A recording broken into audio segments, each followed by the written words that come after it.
parce que li ma wax du sama wax yàlla moo ne ci alquran walaw anna ahla alqura amanu wattaqaw la fatahnaa alayhim barakatin min alsamai wal ard walakin kaddabu fa axadnaahum bima kaanu yaksibuun sadaqa allahu alazim yàlla mu ne ñi dëkkee kaw suuf wala ñi dëkkee Sénégal wallahi bu ngeen gëmoon yàlla te wattandiku ay tereem jëfe ay santaaneem la mu andi laa mu xasam wallahi fatahnaa dinaa ubbi barakaatin ay barke min alsama tukkee asamaan wal ard ak suuf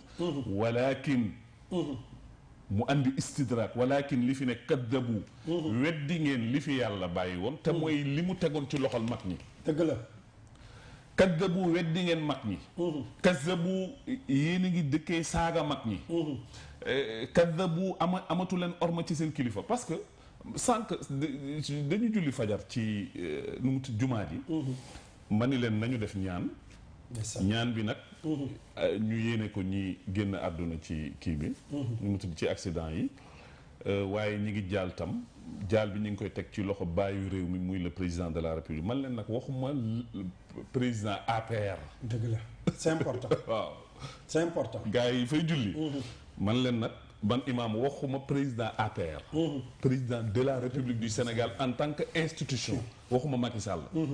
mais le président de la république moom la yàlla jiital qul illahumma malikal mulki tu'til mulka man tasha boo gëmee ni mooy fal boo sonn wa tanzi'ul mulka mimman wallahi wa tu'izzu man tasha wa tudhillu man tasha bi yadikal khayr innaka ala kulli shay'in qadir wallahi comme yàlla ko fi teg nag fa tabarakallah waaw moom la ñuy jël mbir mi teg ko ci loxoom mu jotalal ñu ko Serigne Seck ak ñi fi nekk ñëpp gis nga nag tant que ñi ngi dem bay fragiliser institution moo xam sur le plan temporel ak sur le plan spirituel moo andi pëcc xóob yi am dëgg la ñàkk orma nañu ormal président de la république en tant que institution nañu ormal suñuy sëriñ si en tant que institution ndax ñoom ñooy institution spirituelle bi fi ne dëgg la xam nga tey am na ci loo xam ni pour ci suñu stabilité réew ñun maa ngi rappelé sam benn prof philosophe mu ni yàlla moom te mu ni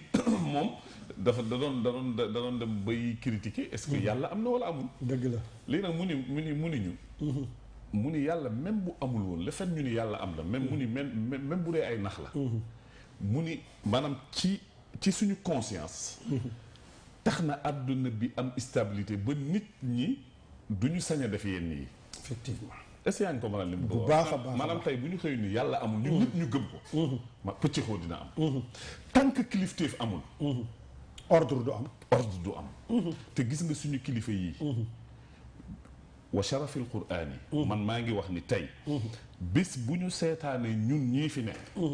ñuy ñàkkal solo suñu kilifa ñuy doyadil suñu kilifa wallahi dina dem ba li nga xam ni moo téewoon suñu réew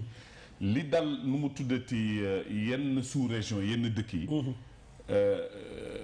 feebar boobu dina dugg biir Sénégal mooy ñàkk kilifteef nga xam ni dafay andi instabilité ci biir réew xam nga yow sëñ Mamadou tey am na loo xam ni bu fekkoon dafa jug ci réew mi nga bëgg ci jël position waxuma Serigne Babacar Sy Mansour waxuma sëñ Moussa Al Amin waxuma dara mais maanaam doomu sëñ Moustapha Al Amin bu la woo ni la mbuub doo bàyyi liir rek nga bàyyi ko loolu valeur la dëgg la léegi nag boo gisee yeneen dëkk yi di rayante parce que amuñu kilifa boo xam ne bu ñu màttoon bu leen la bàyyil nga bàyyi dëgg la waaye ñun fii tey fa tabarakallah loolu nga xam ne ñi ngi ko am nañ ko conserver xale yi nañu moytu internet bi xale yi nañu yaru xale yi nañu am teggin xale yi nañu am kilifa xale yi nañu moytu gàggantikoo ci mbedd loolu fa tabarakallah valeur yooyu moo tax suñu réew am stabilité amul guerre civile loolu nag li koy yàq mi ngi ñëw nag mi ngi dugg ndànk-ndànk ci réew mi nañ ci wax am ci fulla ak fayda bu ci kenn ragal dara jërëjëf yaa imam ndax bu fekkente ni da nga judd ci réew fekk fi jàmm fekk fi salaam fekk fi orma fekk fi ëdëb yu mat sëkk muy ay teggin yu mat sëkk xamuloo lu ko def nga xëy rek bëgg a àbbi leneen feneen lu fi yàqu yow la mais nag suñu xel ñun luñ koy dalale mooy sëñ Abdou Aziz Al Amin la ñu dégg mu wax ni li fi mag ñi sam nee na mag mu defaru mënu koo yàq waxuma la ak ndaw lu defaru allahu akbar dëgg la kon am na garantie moo tax am na loo xamante ni ku ko fi jéem damay ragal ni sa mujj du rafet waaw